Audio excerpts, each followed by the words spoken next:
Our next speaker, Steve Reicher. Well, hello, everyone, and thanks for giving up your Saturday afternoon. Up here in Fife, it's a beautiful sunny day, so I'm sure many of you prefer to be outside, but hopefully you won't be wasting your time being here. Now, I know at the moment in particular, we're not supposed to refer to 1930s Germany, so I won't. I'll refer to 1940s Germany. There's a wonderful study by the historian Ian Kershaw, and he asked the question, why was it in the Second World War, unlike the First World War, that Germany fought to the bitter end? People were fighting and shooting hours before the armistice. They were killing people. It seemed another madness on top of years of madness. Why did it happen? And Kershaw's point is rather surprising. He said it's not because people were Nazis or pro-Nazi. It's not that they believed in the war. They simply believed that everybody else believed in the war. And if they stopped, they themselves might be seen as traitors. They might be shot.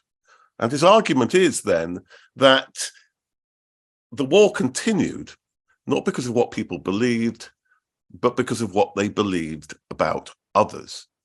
And I think there's a more general point there and a really important psychological point. And I'll come round to why I think it's relevant to what we're talking about today. You see, when people think about psychology, so often we think that what counts is what we think. Countless opinion polls. Every day you'll see 20 opinion polls in the newspapers. But often when it comes to human behavior, what we actually do, what's more important is not what we think, but what we think that others think. And if we believe something, but we think that others are against it, we won't do it. And if we don't believe in something, but we believe everybody else does believe in it, well, we might do it, but at least we won't oppose it. So one of the ways in which a government, a regime, any regime, not just the Nazis, can maintain control, especially unpopular government, is not by changing people's minds, but by controlling what they think that others think. Now, that's going on in this country at the moment. If you look, for instance, at immigration, the issue, of course, which has led to this huge furore about Gary Lineker and tweets and what they mention, Rishi Sunak last week argued that it was the people's policy. He argued that people are anti-immigrant. Now, actually, he's wrong. If you look at the polling shows very clearly that most people think that our policies around refugees are quite wrong. I don't know if they all agree with Gary Lineker that they're beyond awful, but they agree they're wrong. Most people believe that if you are fleeing persecution, then you should be treated the same way, irrespective of how you got to this country. It's not the people's priority. And more generally about immigration, the government seems to believe that most people are anti-immigration. You look at the polling, and again, it shows that more and more and more, not just the Scots. In Scotland, we are very clearly more pro-immigrant. We think immigration is a good thing. But in the UK as a whole, people are pro-immigration. And here's the rub, they believe that others are anti-immigration. They believe that they're alone. They believe that they are going against the norm and they don't act. And that's precisely, I think, what's going on in terms of COVID. The government has relentlessly been telling us now for a long, long time that it's all over, that there isn't a problem. And each time it seems as if they can't go further, they find a way of going further. If you look at the UK response, in many ways, one can be deeply critical. You can be critical of what we did around care homes. And we've learned recently about the lies that the government were telling about care homes. We did appallingly in terms of PPE. Our privatized test and trace system was an abomination, a huge waste of billions of pounds that went into Tory cronies' pockets. But one area we did really well in, and that was data. We had world-leading data. We had world-leading understanding of what was happening with the pandemic. We were envied around the world. And so what have we done? Well, this week we have ended the funding for the various initiatives, the React initiative, the Zoe initiative. Henceforth, we will not know what's happening with the pandemic. We will not know how widespread it is. We won't have advanced warning signs of whether it's increasing in particular age groups, in particular places. We won't have that evidence which allows us to be protected, in effect, in the midst of a pandemic. And remember, the pandemic, of course, was announced 3 years ago. That's partly why we're having this meeting today. 3 years ago, March the 11th, 2020. According to WHO, it hasn't ended. We're still in the midst of a pandemic, and we're turning off the radar. We're turning off the diagnostics, the information that can allow us to know where the danger is. It's quite remarkable. But the interesting thing is that despite all that, there is clear evidence that people are still concerned. We might think we're in the minority if we take COVID seriously. We might look around and see we're in the minority when we wear our masks. But when you ask privately what people believe, well, there was recent polling, YouGov polling, showing that half of us are concerned about the safety of spaces and look at those spaces before we go into them. A third of people don't go into particular spaces because they see them as dangerous. A very large number of people, and if there was more information, it would be a clear majority, do care. It's just that we are not aware that others care as well. And if you think you're in the minority, it disempowers you. So it seems to me that one of our key jobs is not to change minds, because many, if not most people, agree with us already. It's to make people aware that others agree with us. It's to bring that private view, to breach the silence, to raise our voices and to bring us together, to be confident that what we're doing makes sense and what we're doing is necessary. So as I say, it's not to change minds, it's to make us aware of each other's minds. It's to make the invisible visible. It's to make the silent belief into a public voice and a public chorus. And I just want to rehearse for a moment why it's so important still to take action. I'm sure I'm telling you to suck eggs. You all know this, but I'll say it anyway. The first thing is, of course, that COVID is still having a huge effect on individuals in all sorts of ways. Nearly all of us can tell you about someone they know who's had COVID recently, probably more recently than over the last few years. And if nothing else, that's a pretty miserable thing to have. And it means that you're off work. And if you're on limited hours contracts and so on, it's a huge economic hit as well. For vulnerable people, of course, it's far more serious. And then on top of that, there is the risk of long COVID. Many doctors, many specialists are deeply concerned about what we are storing up for the future, what we're storing up in terms of heart disease for the future, what we might be storing up in terms of mental impact for the future. It's a risk. I hope it doesn't happen, but nobody can know. And it seems to me deeply, deeply irresponsible to take that risk. So the first impact, of course, is a health impact. It's having an impact, of course, systemically on the NHS. 7.2 million people on waiting lists. I mean, it's like every time I say it, I think, can that be right? Must be something wrong here. And I go and look up the figure. Yes, 7.2 million people on waiting lists for hospitals. If you have a regular condition now, if you need a cataract, if you need a hip replacement, it's taking so long that for many people, they will go private. And what does that mean? It means that then we have health apartheid, because you can afford these operations if you're rich and you can't afford them if you're poor. So it's not only bad for the NHS, it's appalling in terms of health inequalities. In terms of the economy, we already know that it's something, well, we don't know the exact figures. It's around 500,000 people have dropped out of the economy, have retired early, contributing to shortages. And then there are the short-term shortages because people are ill. Again, every one of us will have had that experience of, even when there aren't strikes on the railways, the trains don't come. And why don't they come? Because the staff simply aren't there. So there's a huge economic impact. But for me, in many ways, I think the most egregious problem is this. Do you remember early on in the pandemic, we talked about building back better? That possibly the only silver lining was the fact that we would learn from the pandemic all the problems that we needed to fix. I used to say that that COVID was like a barium meal for the body politic, and what it showed was that our political body was rotten in many ways. We talked about building back better in terms of a better prepared and better funded NHS. We certainly talked about building back better in terms of equalities, because on the whole, people get COVID because they're exposed, and they are exposed because they have less resources.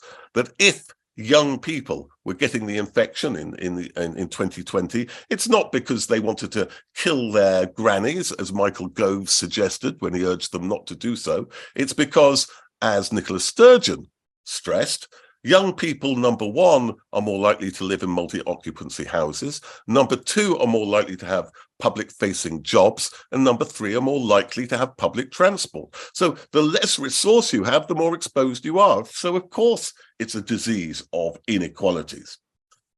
We learned something about the importance of community. That actually, in many ways, it wasn't the state that looked after us, it was each other. It was your neighbors. It was the local street WhatsApp group who would help you by delivering food, by walking your dog, whatever it was. And therefore the need to build and resource and to scaffold communities. But I want to stress in finishing one particular dimension. When people think about health, we are relentlessly told that advances in health on the whole are high-tech advances. Okay, they are very expensive technologies. But actually, if you look historically, the huge changes in health are changes in public health and are changes in basic infrastructure. The biggest change in health in this country was clean water. It was the sewage system built in the 1850s after the great stink of 1852, which came from all the household waste and animal waste which was dumped in the Thames, which was ignored by the politicians until it mounted up outside the Houses of Parliament and caused such a stink that they could no longer ignore it. Well, what was true of the 19th century in terms of clean water is just as important for the 21st century in terms of clean air. Clean air seems to me to be a fundamental issue of public health, a fundamental issue about the nature of our environments, about the nature of our buildings, about the nature of our workplaces. And when you look at the reasons for it, partly, yes, it's about COVID. If you have decent ventilation, and we've already heard it, if you have decent ventilation, you are less likely to get infected. It's very simple because it's an airborne disease. But actually what is interesting is that when you look at ventilation, and the literature on ventilation is huge, it has a whole series of advantages. So, of course, it's good for infection and not just COVID, other infections as well. It's really important for productivity. It increases productivity both in terms of the amount of what people do, but also the quality of what they do. There is research, for instance, on the cognitive impacts of poor ventilation. And interestingly, they're about the same levels as the danger levels for COVID. If you go up to 1,500 parts per million of CO2, then simple decision-making declines by about 25%, and the quality of complex cognitive tasks declines by 50%. And it's always seemed to me quite mad that in any environment, that's a bad thing. It makes me think that, of course, they must have very stuffy rooms where this government meets. But on top of that, we build schools and universities, learning environments, which are designed in a way that undermines learning. It's absolutely mad. And if that's not enough, there is also, and you know, one could speak for hours on this. The literature on this is enormous. But poor ventilation, I'll just go through a few of the consequences. I've talked about productivity. I've talked about cognitive performance. Poor ventilation is bad for mood and well-being. It leads to increased absences. It leads to increased staff turnovers. Now, there has never been an adequate cost-benefit analysis of installing ventilation. There was a rudimentary one in a study that was a report that came out last year from the Royal Academy of Engineering called Infection Resilient Environments. And it showed that if you just take the health benefits into account, then there is a huge lifetime benefit of installing good quality ventilation in commercial buildings, in fact, all buildings, but particularly commercial buildings. And that's before you take into account all these other factors that I've talked about in terms of quality of performance, in terms of staff turnover, absences, and so on. It makes very good sense. And one of the things our government should be doing is funding a proper, comprehensive cost-benefit analysis. We already know that it makes sense, financial as well as human sense, to ventilate, but there's very clear, I think, evidence that it does much more besides. So what can we do? Well, given I've been talking about ventilation, I do want to talk briefly about the COVID pledge, which some of you may have come across. The COVID pledge was set up at the end of last year and is now, if you like, a coalition of sponsors. We have most of the major trade unions. We have many community groups, the clinically vulnerable families, long COVID kids, long COVID SOS. I've probably left quite a few out. We have professional organizations, the BMA, British Medical Association supports it, Independent SAID supports it.